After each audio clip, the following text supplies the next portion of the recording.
Boa tarde, meus queridos irmãos e irmãs. Vamos fazer a nossa live dessa segunda-feira, 24 de maio de 2021. 24 de maio é geralmente memória de Nossa Senhora Auxiliadora e também hoje nós celebramos Santa Maria, Mãe da Igreja. Não é? O título de Mãe da Igreja já remonta ao Vaticano II, né, ao Concílio Vaticano II, e o Papa Francisco delimitou a data como sendo sempre na segunda-feira após Pentecostes.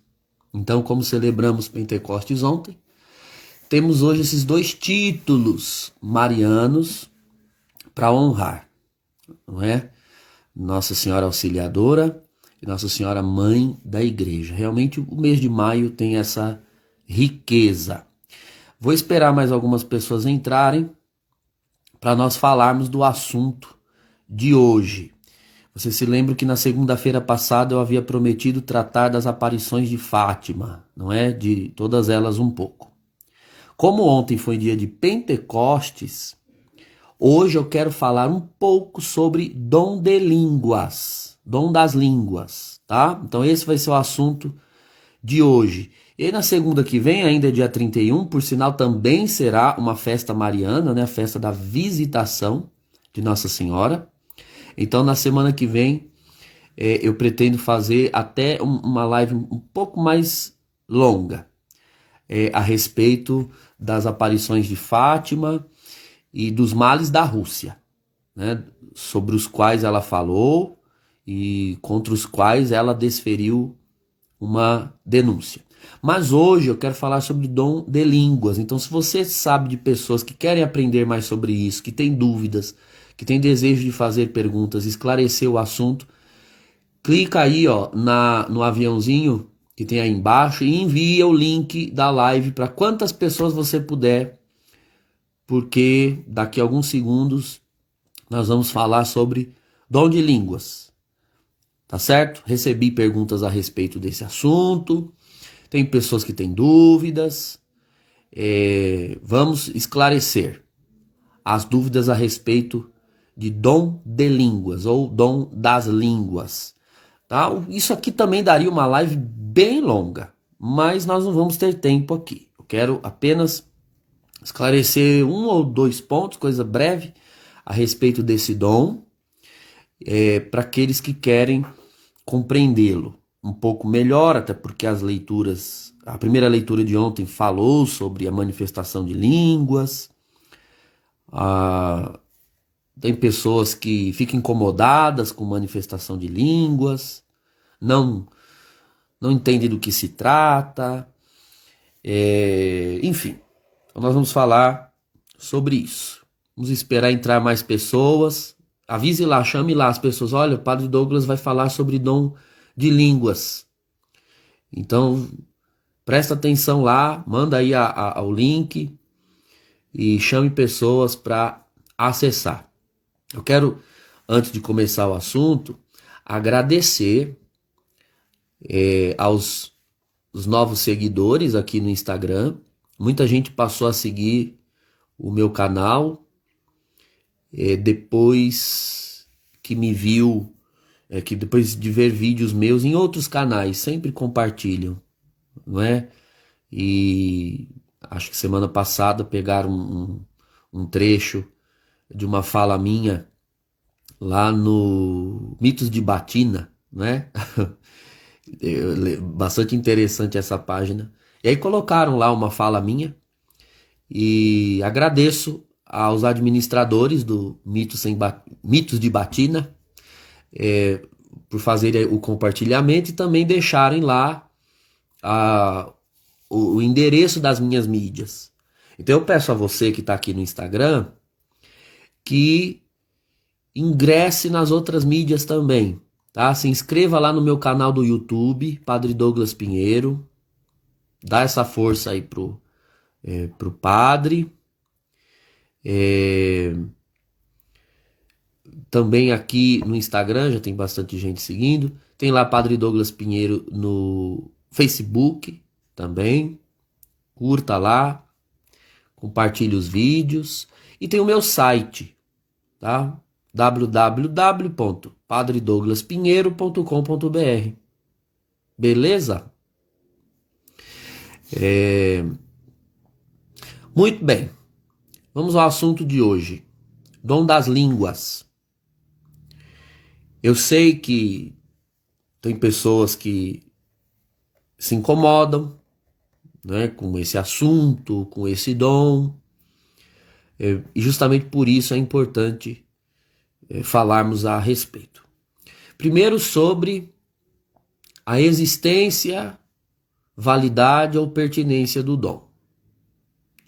Algumas pessoas, na tentativa de interpretar Atos dos Apóstolos 2, querem eliminar a existência do dom de línguas, dizendo que ali em Pentecostes o que houve foi uma manifestação de idiomas, não é? Até porque o texto diz justamente isso, que as pessoas ouviam as maravilhas de Deus, cada uma na sua própria língua, portanto, idiomas.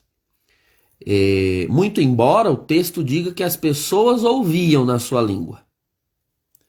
O texto não diz que os apóstolos falavam na língua das pessoas. Então, existem várias leituras, né? Vários teólogos biblistas já fizeram hermenêutica desse texto, bastante exegese a respeito, e não existe unanimidade. O que existe unanimidade, né? Em que existe unanimidade? Sobre Atos 2. Que Atos 2 quer dizer que na manhã de Pentecostes o que houve foi um fenômeno de unidade, ou seja, o Espírito Santo vem ao mundo para unir as raças e línguas. Que Pentecostes, portanto, é o inverso do fenômeno de Babel. Em Babel as línguas se dividiram, porque o homem quis subir até Deus com a sua arrogância, e Deus desce para confundir as línguas, não é? Está lá em Gênesis 11, se não me falha a memória. E Pentecostes é o contrário. Deus desce para unir as línguas. Então Pentecostes é o inverso de Babel. Esse é um primeiro intuito do capítulo 2 de Atos dos Apóstolos em relação ao fenômeno das línguas. Uma segunda coisa que os Atos dos Apóstolos mencionam é que os apóstolos, após esse fenômeno de línguas, tinham um comportamento, né, uma vez que ficaram cheios do Espírito Santo, eles tiveram um comportamento esteticamente aversivo. Vejam lá no versículo 13 de Atos 2. Muitos dos espectadores diziam que os apóstolos estavam embriagados. Você já viu uma pessoa embriagada? Uma pessoa embriagada, ela é bastante incômoda, fala alto, não é? Grita muito e não diz coisa com coisa. Então, havia algo no comportamento dos apóstolos que os confundia com bêbados, literalmente, com bêbados. E está escrito lá isso, tá? Então, quando as pessoas ficam incomodadas com manifestações do Espírito, isso é compreensível. É compreensível quando esse incômodo vem por parte dos de fora. Os de dentro deveriam ter uma iniciação, não é, espiritual, desde o princípio da sua fé, da sua vida cristã, para ao menos conhecer, né? Não precisa ser exatamente daquele jeito, mas ao menos conhecer, saber da existência desses fenômenos. Agora, por que eu mencionei Atos 2 como sendo o texto que tenta usar para invalidar o dom de línguas? Porque vale a pena ressaltar que Atos 2 não é o único texto bíblico que fala de línguas. Atos 10 fala sobre dom de línguas. Atos 19 fala sobre dom de línguas. E mais, a primeira carta de São Paulo aos Coríntios, nos capítulos 12, 13 e principalmente o capítulo 14, fala sobre dom de línguas. Então não há só Atos 2, tá? É muito perigoso pegar Atos 2, fazer uma interpretação e com base nela dizer, não, essas línguas aí que os pentecostais e carismáticos falam hoje não são as línguas de Atos 2. Olha, pode ser que Atos 2, pode ser, não estou afirmando, pode ser que em Atos 2 não tenha ocorrido um fenômeno de línguas estranhas. Mas essa expressão, línguas estranhas, em grego se diz glossolalen, não é? Glossolalia. Glossolalia aparece, sim, em Atos 10 e em Atos 19. E depois lá na primeira carta de São Paulo aos Coríntios, nos capítulos que eu já mencionei. Tá? Então, com base na tradição cristã, com base na história da nossa igreja católica, não é sensato dizer que não existe dom de línguas. Tá? Isso já é ponto passivo.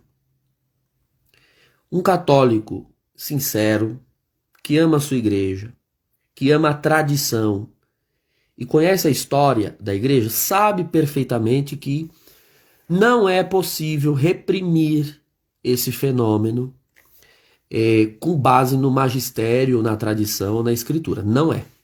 Tá? Escritura, tradição e magistério legitimam a glossolalia, ou seja, o falar essas línguas estranhas. Então isso, meus queridos, tem que ser ponto passivo. Nós católicos não podemos duvidar da existência desse dom. Esse fenômeno é real, existe, e você encontra ele em várias páginas da história da igreja, tá? Na vida de muitos santos, muitos místicos, e com certeza, se tem na vida de santos da igreja, teve na vida de muitas outras pessoas. Por quê? Porque os santos canonizados, eles não são os detentores exclusivos das graças que eles manifestaram. Eles são aqueles cuja vida foi publicada. Mas atrás de cada santo da igreja tem uma outra multidão de cristãos e de santos cujas vidas nós não conhecemos pelo fato de não terem sido canonizados, não é verdade? Então, se você tem ali, por exemplo, vou mencionar você tem um Santo Inácio de Loyola, que nos seus escritos menciona a sua experiência de glossolalia, ele falava, ele orava em línguas estranhas na sua vida espiritual, ali no século XVI, então tenha certeza de que no século XVI outras pessoas também já devem ter feito essa experiência, não é? Quando Agostinho, lá no século V, fala sobre o Iúbilos, que era o nome que ele dava para o dom de línguas, Santo Inácio de Loyola chamava de loquela, e Santo Agostinho chamava de Iúbilos, júbilo, né? Quando ele fala do júbilo, então ele fala da experiência que ele fazia. E a experiência que ele fazia era uma experiência que toda a comunidade ali de Hipona fazia. Então, com certeza, era um fenômeno corrente na igreja da África, ali no norte, no norte da África, do século IV para o século V, que foi o período que Santo Agostinho viveu. Tá? Então, isso é um primeiro ponto. O dom de línguas é isso. Tá? Agora, quando dizem assim, há um outro ponto. Não, dom de línguas é o dom de falar a língua estrangeira. Muito bem, meus queridos. O dom das línguas, ele é um dom que ele pode se manifestar em diversos aspectos. Existe o dom das línguas sob o aspecto da xenoglossia. Xeno, em grego, é estrangeiro. Glossia é língua, língua estrangeira. Existe o fenômeno, o dom das línguas xenoglossalo, né?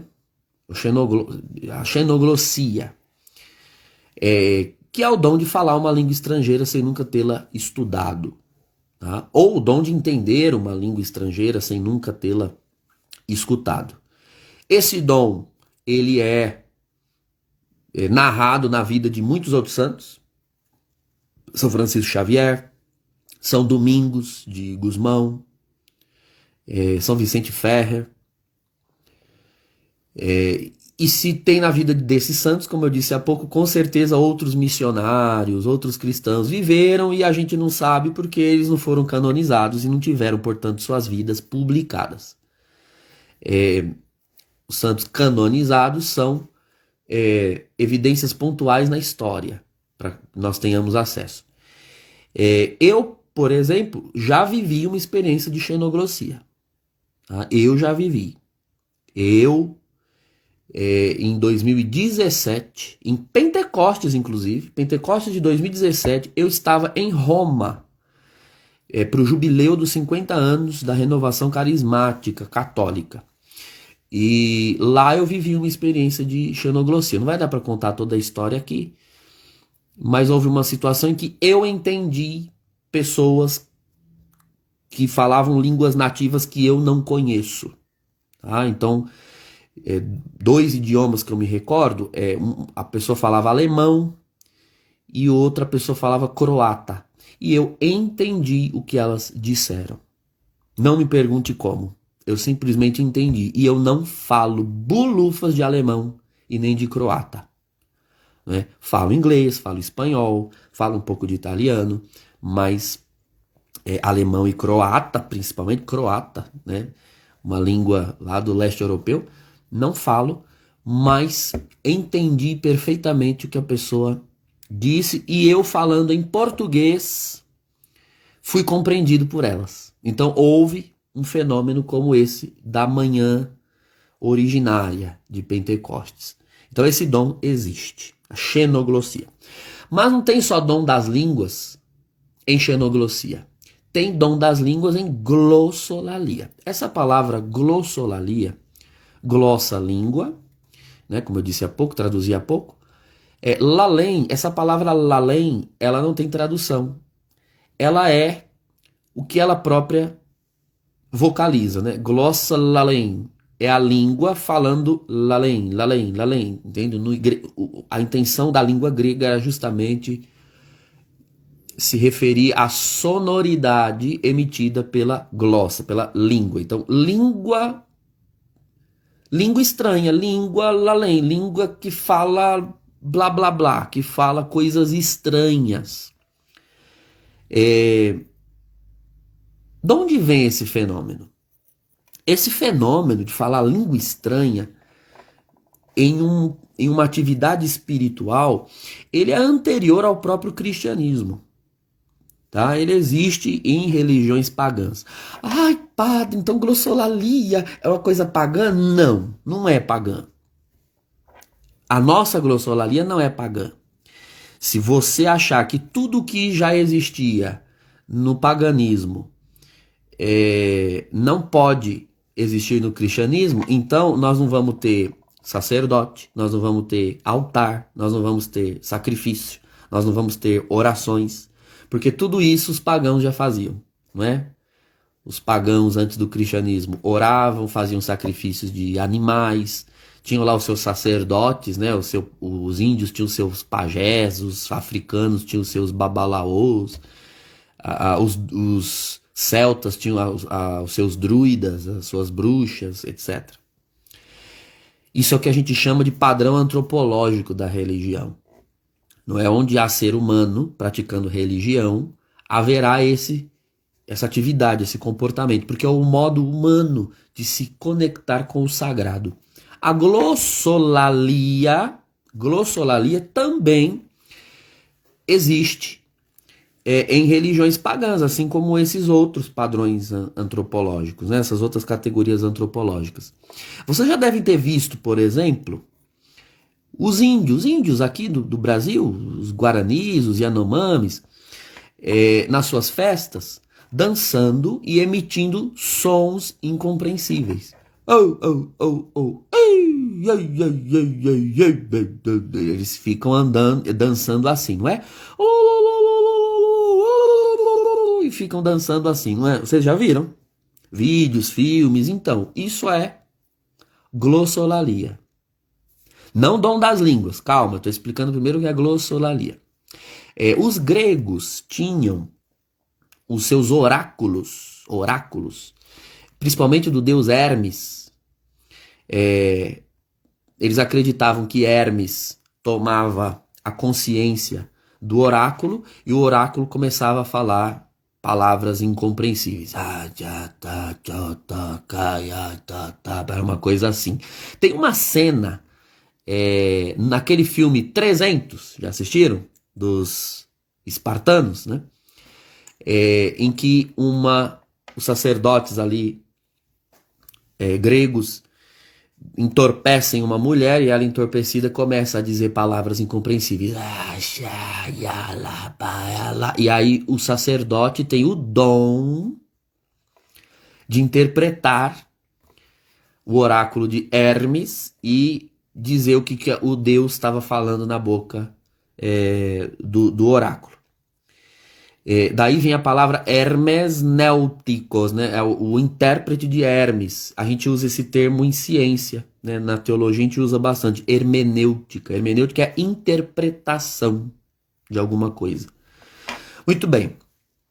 Quando o Espírito Santo é derramado, ele não elimina o comportamento religioso dos seres humanos. Ele assume para purificar, para dar nova conotação.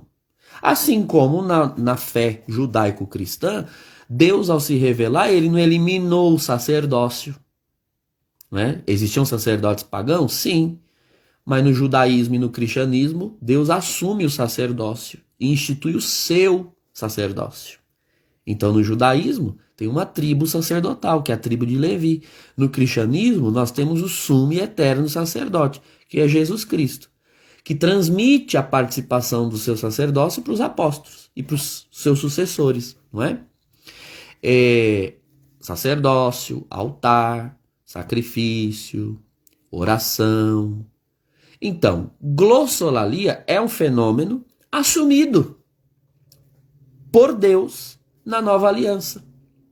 E por que Deus assume a glossolalia? Porque a glossolalia, ela tem uma função de se comunicar com a divindade de maneira inexprimível. Imagine uma pessoa que está em contemplação da divindade. E ela contempla a grandeza, a profundidade da divindade. E chega uma hora que espiritualmente ela já não tem palavras para descrever, para pedir, para comunicar.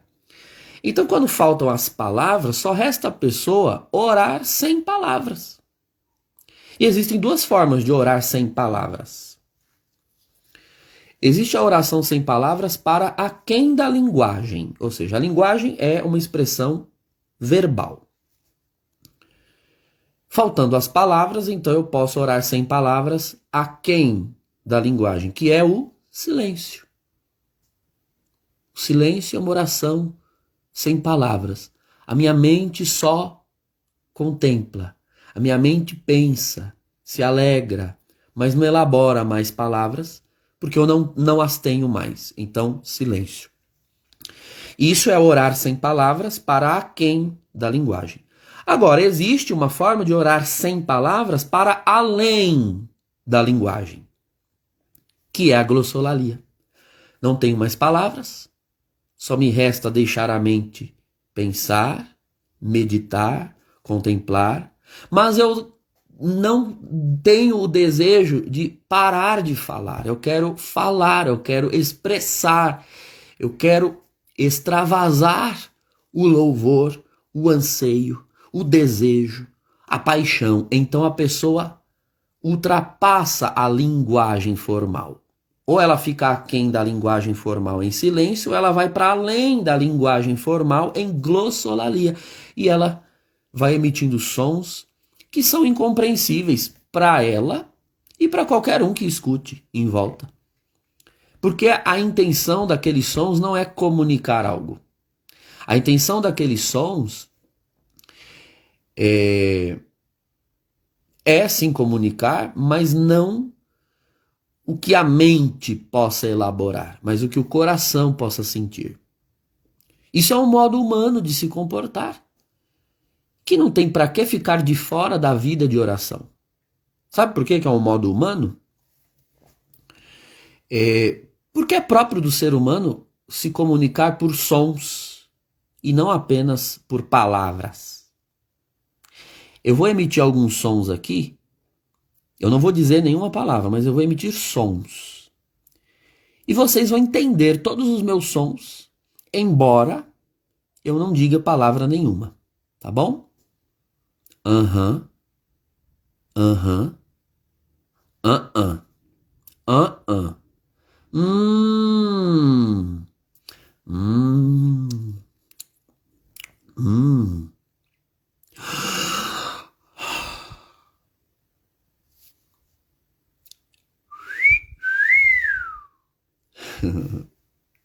Eu disse vários sons. Aliás, eu emiti vários sons. Mas eu não disse nenhuma palavra. E vocês entenderam tudo. O ser humano não se comunica só com palavras. Ele também se comunica com sons. Se é assim entre nós, por que não pode ser assim com Deus? Veja bem, orar em línguas nos coloca numa posição de infância espiritual. Não infantilidade, infantilidade é outra coisa, mas de infância espiritual. Diante de Deus, nós somos crianças, nós queremos pedir, falar, mas nós não sabemos como fazer. Quem é assim? Vocês conhecem um tipo de ser humano que é assim? Que ele quer se comunicar, mas ele não tem palavras para se comunicar? Um bebê. Um bebê de colo, ele ainda não sabe falar, ele não tem o aparato linguístico para se comunicar. O que ele faz? Ele emite sons. Então, quem entende os sons do bebê? Somente aquela pessoa que tem intimidade tal com ele, com a vida dele, que a permite entender o que ele quer dizer com os sons que ele emite. Quem é essa? A mãe, geralmente a mãe.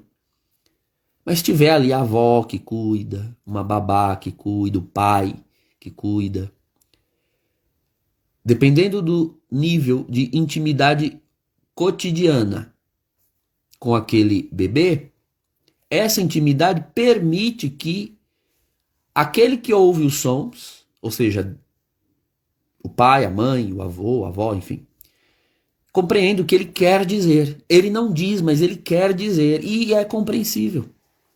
Já repararam isso? O bebê chora. Ué, ué, ué. A mãe sabe, tá com fome. Passou uma hora, duas. Ué, ué, ué. O mesmo som. O som é o mesmo, mas a mãe sabe. É sono. Ela põe para dormir. Depois, o bebê chora. Ué, ué. O mesmo som. Mas a mãe percebe. Nossa, esse choro tá diferente. É cólica. Ele deve estar com dor. Vou dar um remedinho para ele. Não é assim, mãe? Vocês que são mães, não é? Então, quando estamos em oração e falamos em línguas, oramos em línguas, nos lançamos em Deus, sabendo que eu quero dizer algo, mas eu não sei como. Então eu choro, não é? Espiritualmente falando, e Deus entende o que minha alma quer dizer, e aí eu emito aqueles sons estranhos. Essa é a função da oração em línguas, tá certo?